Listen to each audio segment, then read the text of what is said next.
Good morning students. आज हम लोग ज्योग्राफी का एक चैप्टर करेंगे। ये स्टैंडर्ड 7 का चैप्टर है, चैप्टर 4 एटमॉस्फेयर। सॉरी, इस वीडियो को अपलोड करने में थोड़ा लेट हो गया क्योंकि बहुत सारे मिस्टेक्स हो रहे थे, जिस वजह से इसको सुधारने में थोड़ा सा समय लग गया। कोई बात नहीं, चलिए स्टार्ट करते हैं इस चैप्टर को। फर्स्ट है चूज़ द करेक्ट ऑप्शन से। फर्स्ट है चूज़ द करेक्ट आंसर। तो इसमें फर्स्ट हम लोग का जो क्वेश्चन है कि the atmosphere is held to the surface of earth by, तो सिंपल सा आंसर है इसका कि ग्रेविटेशनल पुल की वजह से ही एटमॉस्फेयर हमारे अर्थ में प्रेजेंट है। नेक्स्ट है this gas makes up the bulk of atmosphere. तो सबसे ज़्यादा हमारे एटमॉस्फेयर में नाइट्रोजन है, उसके बाद 21% ऑक्सीजन है, उसके बाद 1% अदर गैसेस है। चलिए move to the next question. All the weather phenomenon like rainfall, storm, these all weather phenomenon this occurs in, तो ये होता है ट्रोपोस्फियर में। जितने भी वेदर फिनोमिनन होते हैं आप लोग को दिख रहा होगा, ये ट्रोपोस्फियर में होता है। इसी चैप्टर के क्वेश्चन आंसर्स में हम लोग डिफरेंट लेयर्स ऑफ एटमॉस्फेयर के बारे में पढ़ेंगे अच्छे से। चलिए फिलहाल आप यही जान के रखिए कि जितना भी वेदर फिनोमिनन है वो सब ट्रोपोस्फियर में ही होता है। नेक्स्ट क्वेश्चन है this layer helps in the wireless communication. तो आंसर विल बी आयनोस्फीयर, और इन अदर वर्ड्स हम लोग उसको थर्मोस्फीयर भी कहते हैं। दूसरे शब्दों में हम लोग उसको थर्मोस्फीयर भी कहते हैं क्योंकि थर्मोस्फीयर में फ्री आयंस होते हैं जो रेडियो सिग्नल को ट्रांसमिट करने में हेल्पफुल होते हैं, इसलिए उसको आयनोस्फीयर भी कहते हैं और थर्मोस्फीयर भी कहते हैं।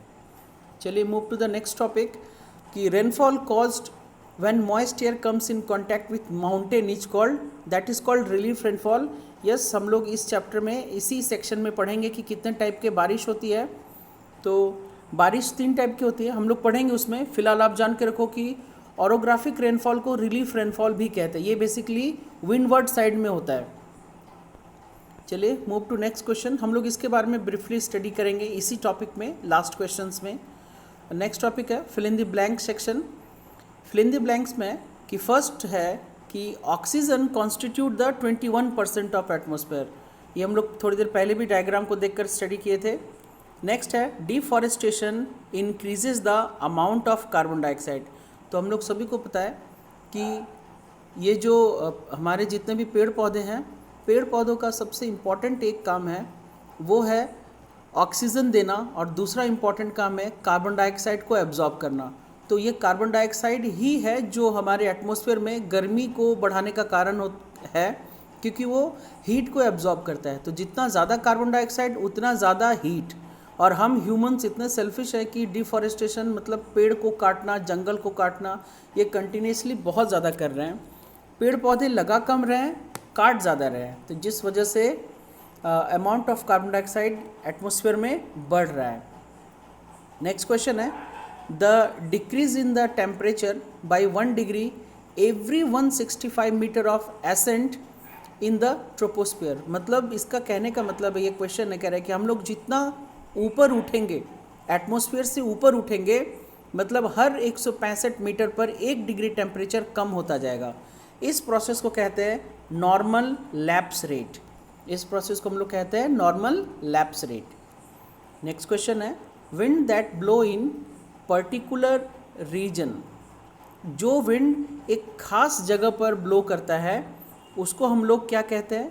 तो उसको हम लोग लोकल विंड कहते हैं। तो लोकल विंड खास जगह पर ही ब्लो करता है। तो ये लोकल विंड बेसिकली, ये आपके ड्राइंग में भी दिख रहा होगा, ये बेसिकली राजस्थान से लेकर उत्तर प्रदेश का कुछ पार्ट है, मध्य प्रदेश का कुछ पार्ट है, एंड हमारे झारखंड का भी कुछ पार्ट है, और वेस्ट बंगाल का कुछ पार्ट है, उड़ीसा का भी कुछ पार्ट है, और छत्तीसगढ़ का भी कुछ पार्ट है, जहाँ पर स्पेशली एक गर्मी के दिनों में, समर सीजन में लू चलता है। इस लोकल विंड का नाम है लू। ये लू और कहीं नहीं चलता है, ये लू जस्ट इसी एरिया में ही चलता है, तो ये लोकल विंड है। नेक्स्ट क्वेश्चन है the total amount of water vapour in a given volume of air is called humidity. तो ह्यूमिडिटी को हम लोग काउंट करते हैं कि हवा में कितना ज़्यादा वाटर वेपर प्रेजेंट है। तो जितना ज़्यादा वाटर वेपर होगा हवा में, हवा का मॉइस्चर एब्जॉर्बिंग कैपेसिटी उतना कम होगा, क्योंकि ऑलरेडी उसमें हवा मॉइस्चर भरा पड़ा है।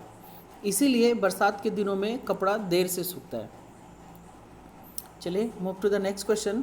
ए by product of photosynthesis. Photosynthesis का एक बाई प्रोडक्ट क्या है, वो है ऑक्सीजन। बिकॉज आप सभी को पता है कि फोटोसिंथेसिस एक ऐसा प्रोसेस है जो प्लांट करते हैं अपने फूड को प्रिपेयर करने के लिए, और इस प्रोसेस के दौरान वो लोग कार्बन डाइऑक्साइड को एब्जॉर्ब करते हैं और ऑक्सीजन छोड़ते हैं।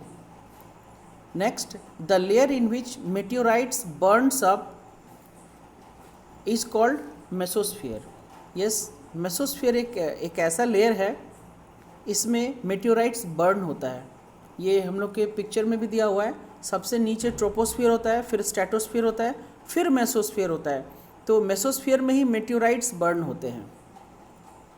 और मेसोस्फीयर हमें बचाव भी देता है, सुरक्षा भी देता है, क्योंकि ये जो मेटियोराइट्स है ये जितने भी बड़े साइज़ के होते हैं ये स्पेस से आते वक्त बहुत बड़े होते हैं, लेकिन मेसोस्फीयर वाले लेयर में आके ये एयर के फ्रिक्शन में आकर ये धीरे जलना शुरू हो जाता है और ये इसका साइज़ छोटा हो जाता है। और ये जब तक धरती से टकराता है तब तक इसका साइज़ बहुत छोटा हो चुका होता है, जिससे नुकसान कम या ना के बराबर करता है। नेक्स्ट वन है the heat zone between the tropic of Capricorn and Antarctic circle is called temperate zone. तो ये देखो, ट्रॉपिक ऑफ कैप्रिकॉर्न और अंटार्कटिक सर्कल के बीच में जो जोन है वो टेम्परेट जोन है, इसको हम लोग साउथ टेम्परेट जोन कहेंगे। और ऊपर एक और टेम्परेट जोन है, इसको हम लोग नॉर्थ टेम्परेट जोन कहेंगे।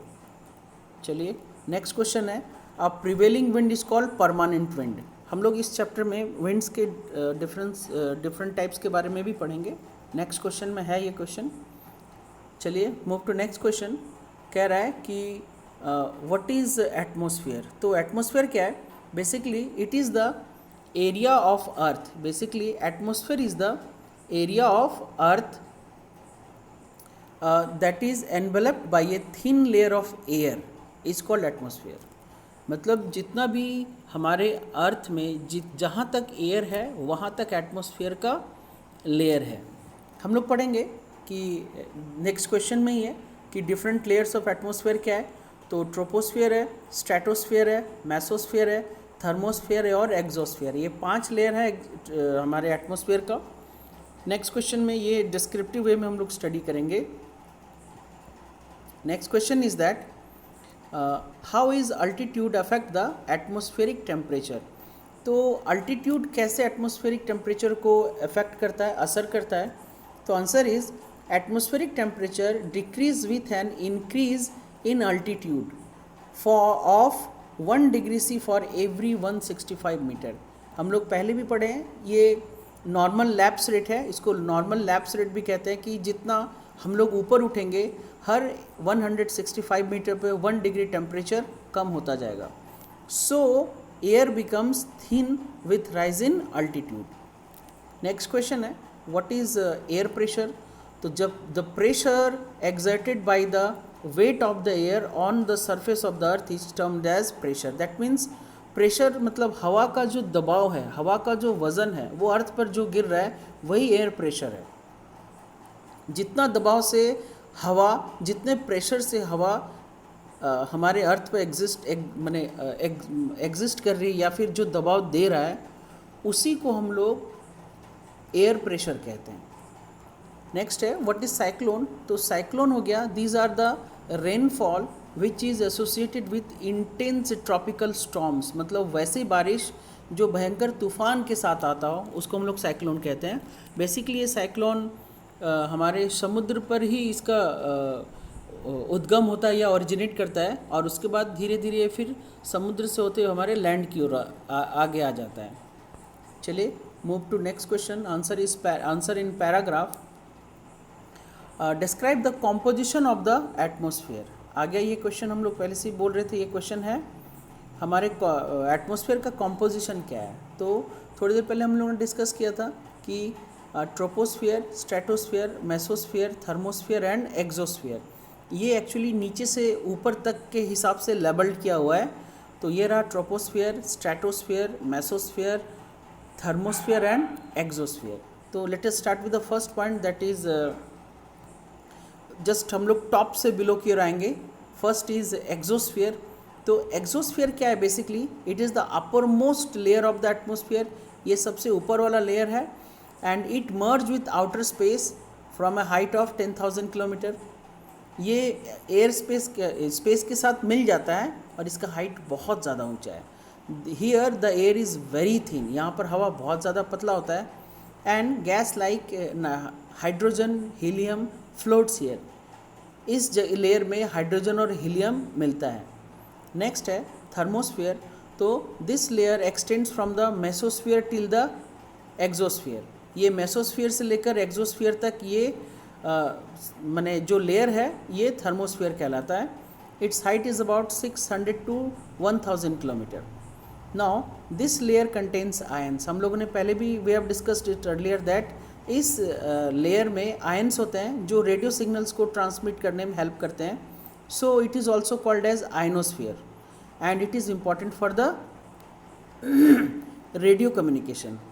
Now move to the next one that is mesosphere. तो थर्ड वन हमारा मेसोस्फीयर हो गया। तो this layer basically extends from the outer limit of the stratosphere to a height of 80 kilometre. ये stratosphere से ऊपर है मेसोस्फीयर। ये दिख रहा होगा स्ट्रेटोस्फीयर यहाँ पर है, ये रहा मेसोस्फीयर। तो meteorites fall towards the earth and burn up in mesosphere.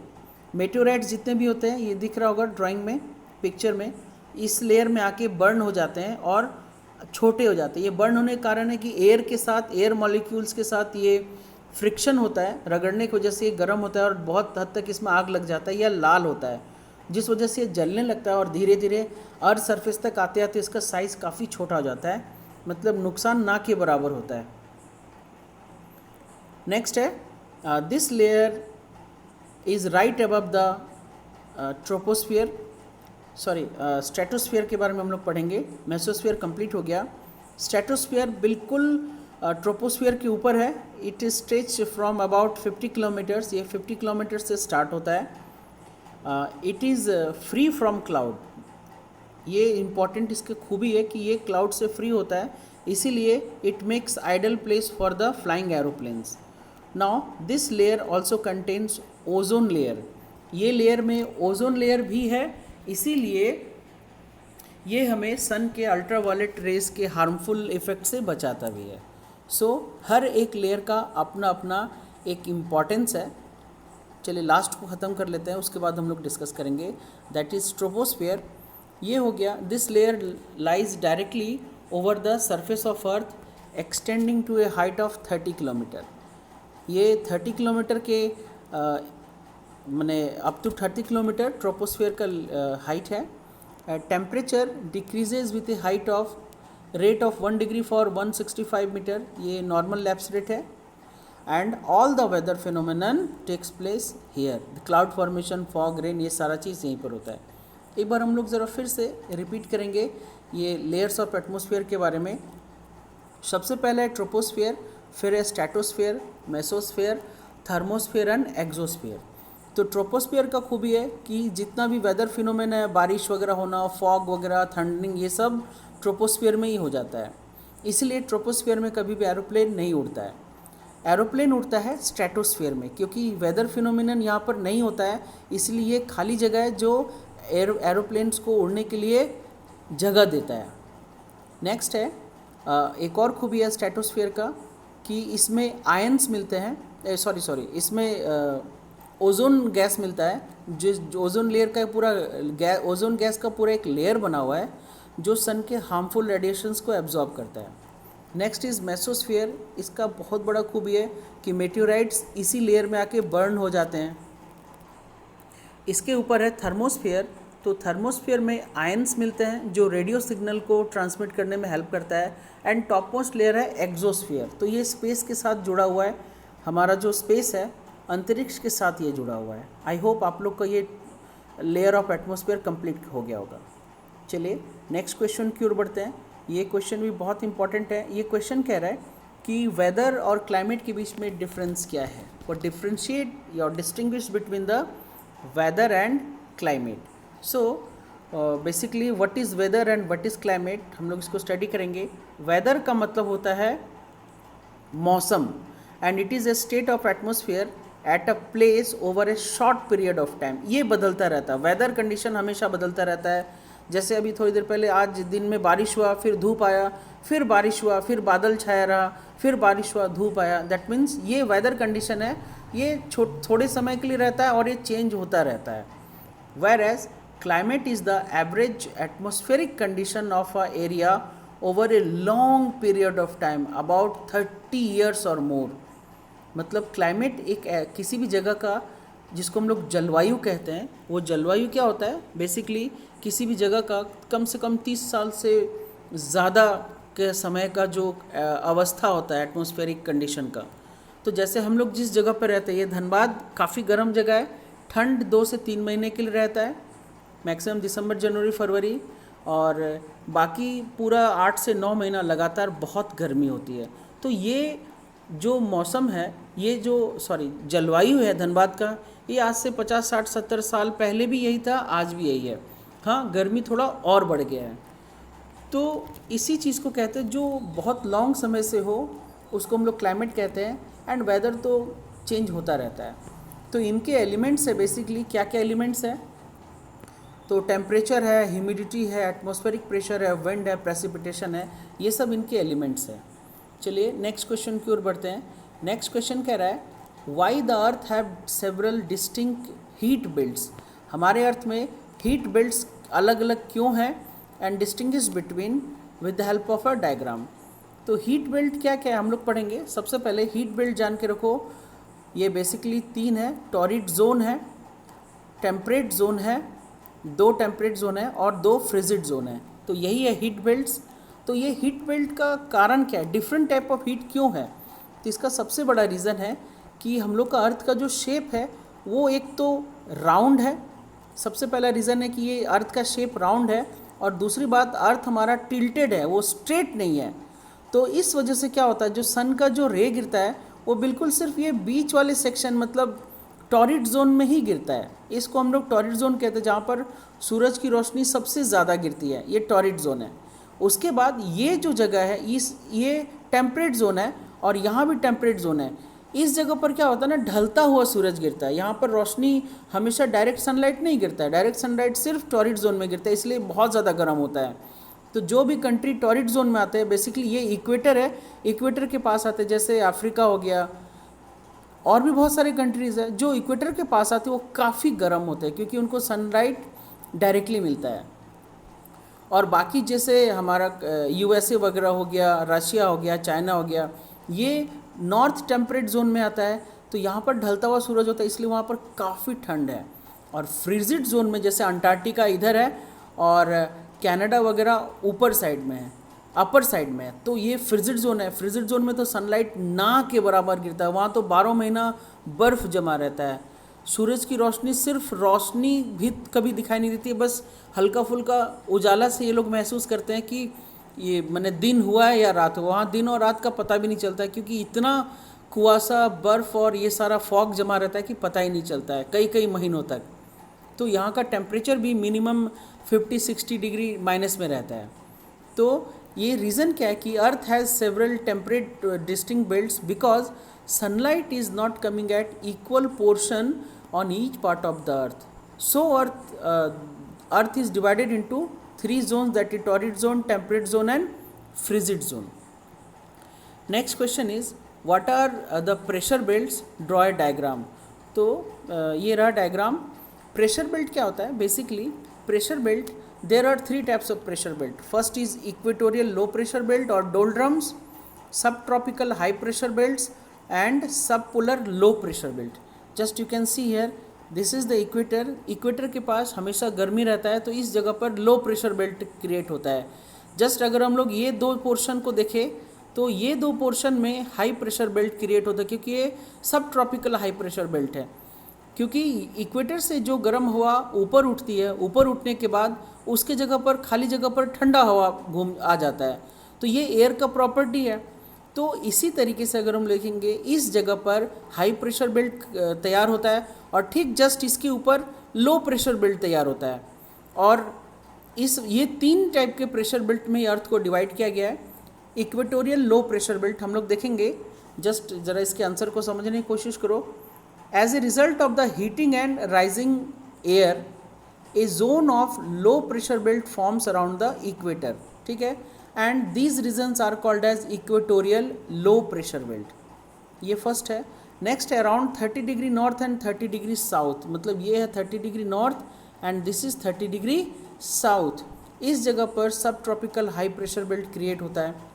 And last one is about 60 degree north and 60 degree south of the equator, ये वाला पोर्शन, ये 60 degree north and 60 degree south, इस जगह पर फिर लो प्रेशर बेल्ट क्रिएट होता है। ये लो प्रेशर बेल्ट ही है और यहाँ पर इस वजह से, और ये जो लो प्रेशर बेल्ट क्रिएट होता है ये जस्ट बेसिक डेफिनेशन है, due to the rotation of the earth, हमारे रोटेशन की वजह से इस जगह पर लो प्रेशर बेल्ट क्रिएट होता है। That means 60 degree north and 60 degree south, this is 60 degree north and 60 degree south. Next one is in the frigid zone near the poles, again temperature is very low, तो वहाँ भी high pressure belt create होता है, बिल्कुल top में, ये रहा frigid zone, यहाँ पर बिल्कुल हाई प्रेशर बेल्ट क्रिएट होता है।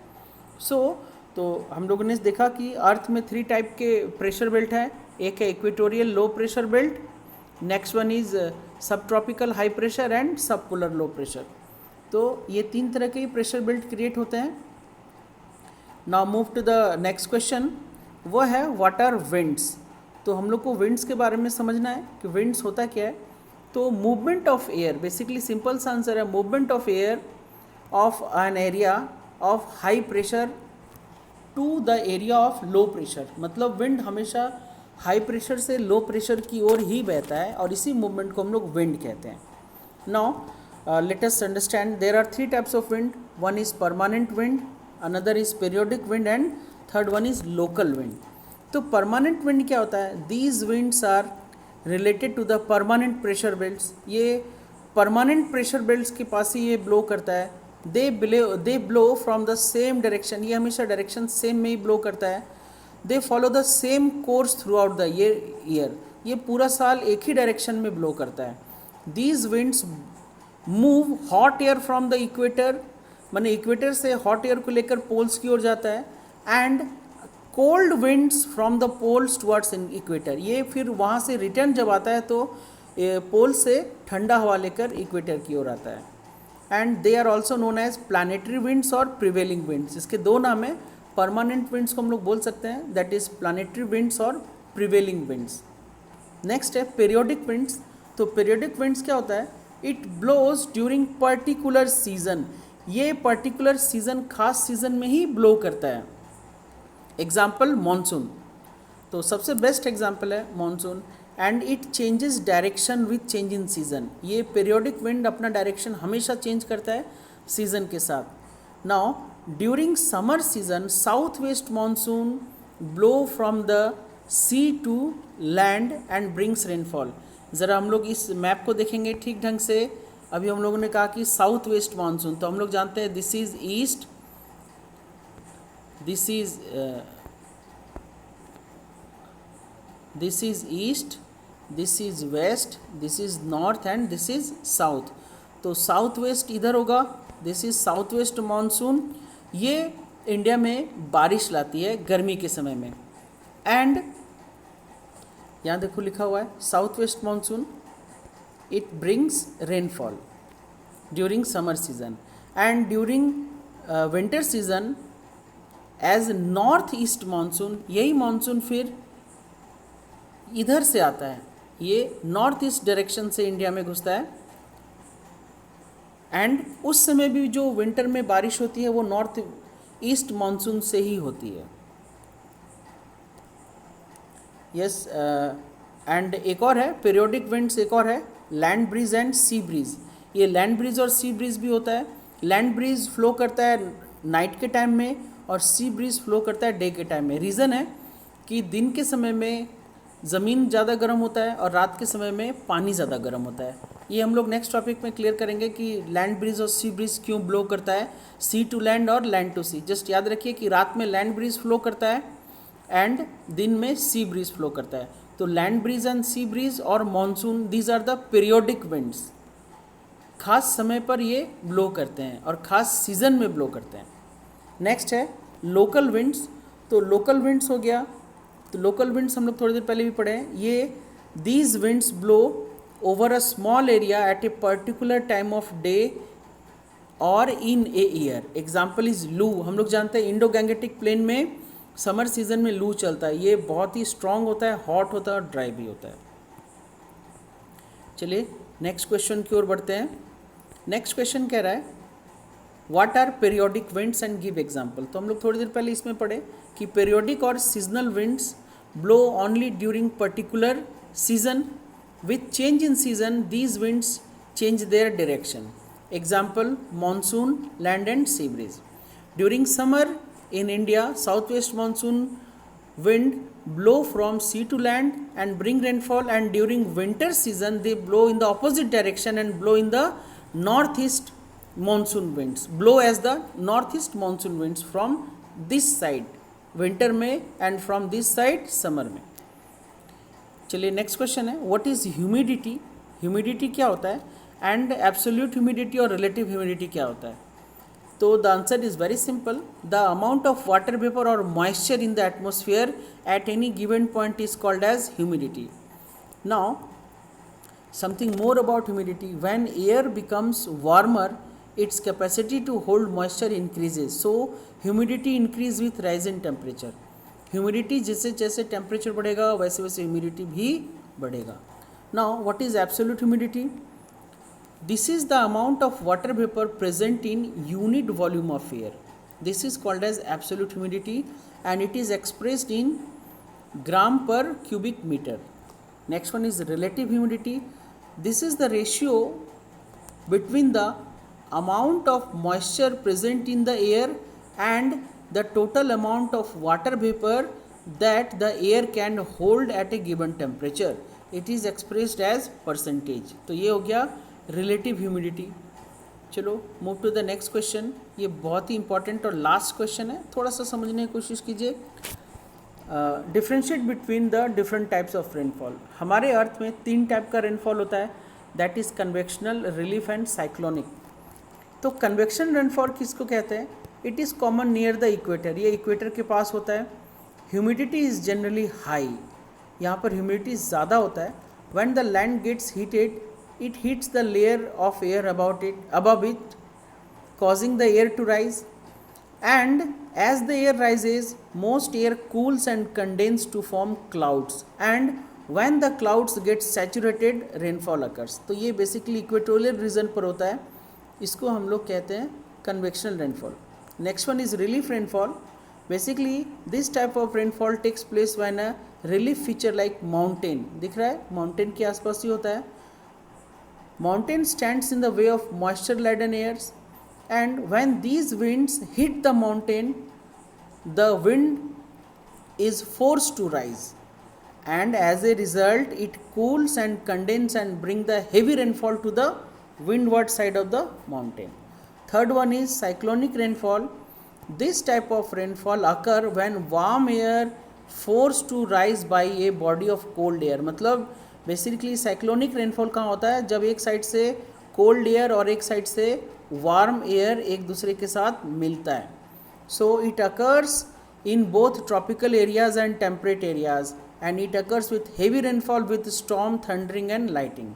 जब भी साइक्लोनिक रेनफॉल होगा बहुत तेज़ बिजली बरसेगी, बहुत तेज़ तूफ़ान आएगा और लाइटनिंग भी होगी. चलिए स्टूडेंट्स, इस तरीके से आपका ये चैप्टर कंप्लीट हो गया. This is the completion of your chapter. I hope आप लोग को ये चीज़ पसंद आया होगा. अगर आप लोग को पसंद आए तो आप लोग लाइक और शेयर और कमेंट करना ज़रूर कीजिएगा. और अगर आप लोग को लगता है कि कुछ और आप लोग को चाहिए जैसे कोई भी टॉपिक से रिलेटेड, तो आप लोग कमेंट करके हमको ज़रूर बताइएगा. Thank you students. जय हिंद.